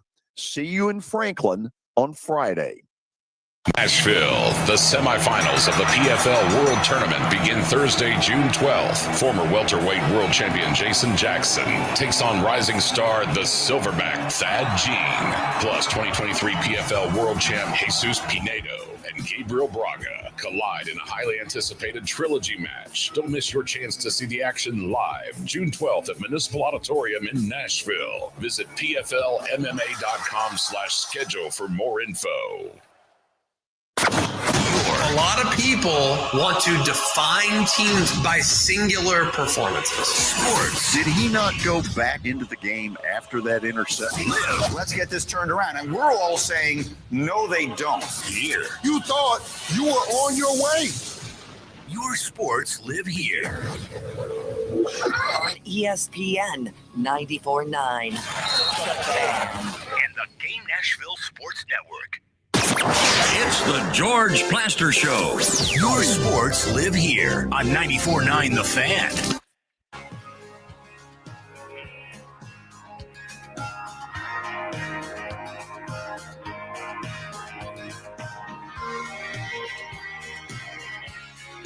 Depending on where you are, it's either been pouring down rain or maybe not much of anything. Kind of a weird weather day. But a lot to talk about as we go back to the phones. Jeff in Murfreesboro, you're up first. How's it going, guys? Good. I just want to say I hope Murray State wins tonight. I'm hoping Coach Reagan is up there somewhere going to be looking down on tonight when they play in Durham. So I'm hoping they can get 27 outs and go to the World Series for the first time ever. Former OVC team and down in Missouri Valley. But as far as the radio situation, I don't know if it's true or not. I've got sources I'll figure out myself. Kelly Holcomb, I know he can't hear me. He never can. He says that coaching in Kentucky it's easy. You don't do anything. You just kind of la-di-di and you chip a few tequilas and go out and maybe you might draw some X's and O's on the board. There's no pressure, Kentucky. I know he can't hear me, but he knows it's true. He said it 100 times on that program. The Kentucky football's nothing.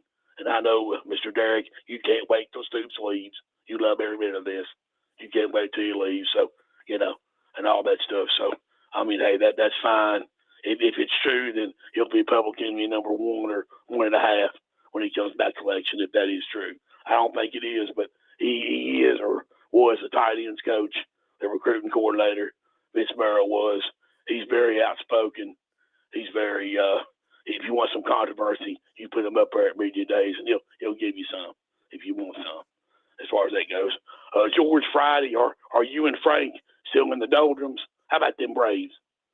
Let me make this clear, Jeff. I don't give a damn whether you liked that we had that segment or not. I don't Well, I don't care because they suck. I do not schedule this show based on you. They're okay? awful. The Cubs are first. I'm a We Cubs know, fan. we know I don't they're believe bad. and they So suck. what? They're horrible. They suck. They're Frank Stitcher should be fired. See ya. Whew. It got a little testy. Well, you know, I keep hearing Jeff wanting to schedule people's shows. And I'll just say this, Jeff needs to get his own show. That would really be hilarious to listen to 2 hours of that every day. The Psycho Hour. What was he talking about? I can't hear him.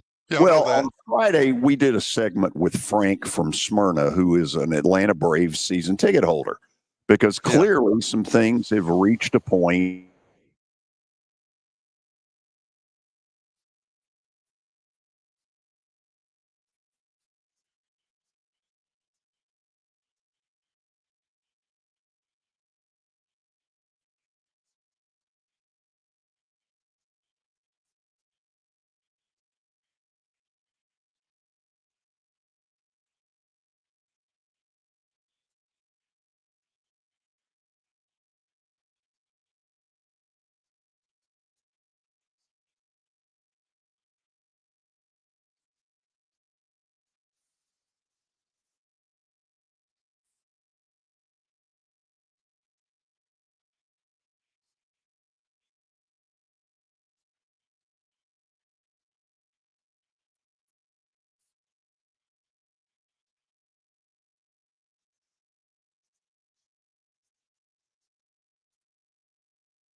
Okay, we are back. This is a weird deal where all the televisions went out here at the Ford Ice Center, and I really don't know what to tell you other than I'm on a phone.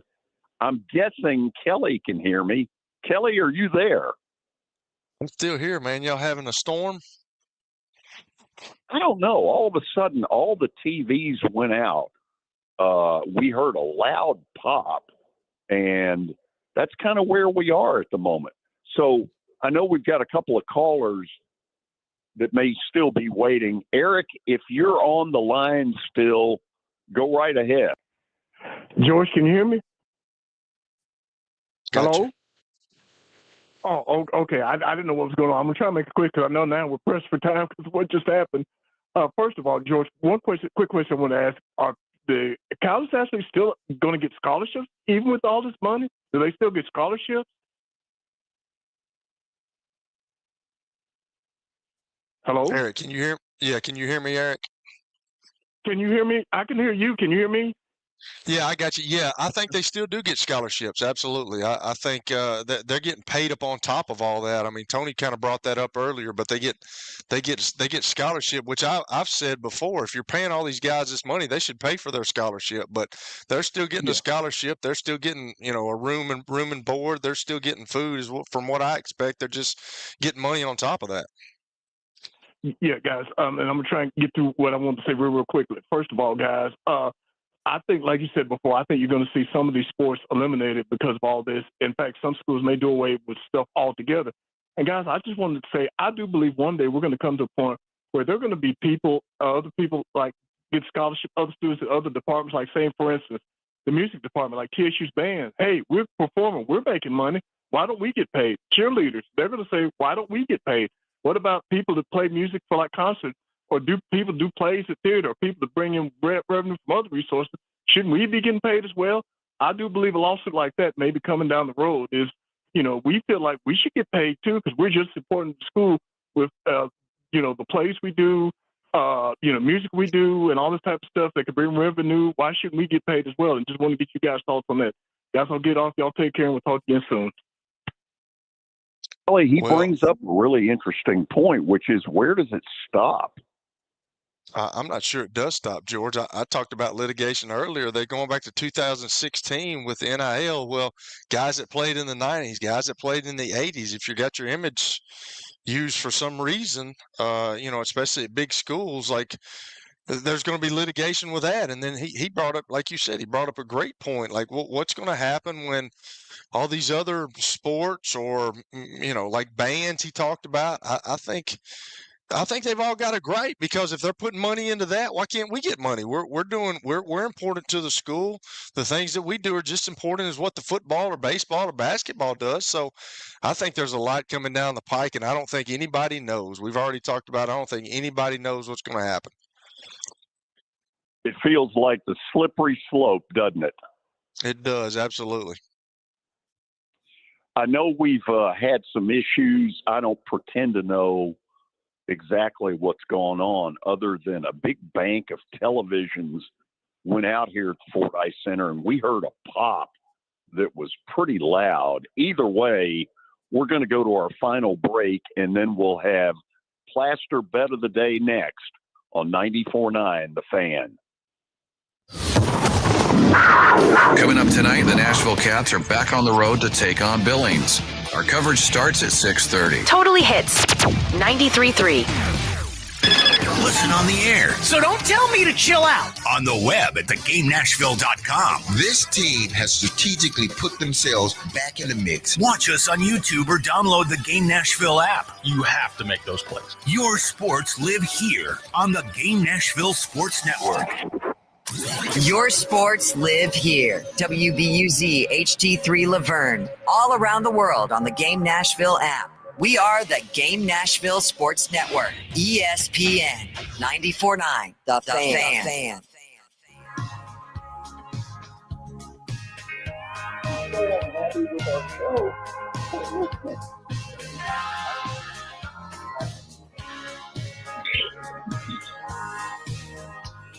Okay, we are back. Plaster Bet of the Day, kind of without all the graphics today. So apparently I've gone into another slump. I'm 102 and 109, Kelly, and that's just not good enough. Kind of funny to me, George. Sorry. You laughing. I heard you laughing. Yes. I heard you laughing in the background. So here are the two plays we're going with tonight, Kelly. We're taking the Florida Panthers. Game 3 of the series returns down to Florida. And I think that's going to be enough to get them the win over Edmonton. Edmonton played really well up there and really didn't get a lot to show for it. Nothing more than a 1-1 tie. And I think Florida takes them to the mat tonight. So I'm taking the Panthers minus 140.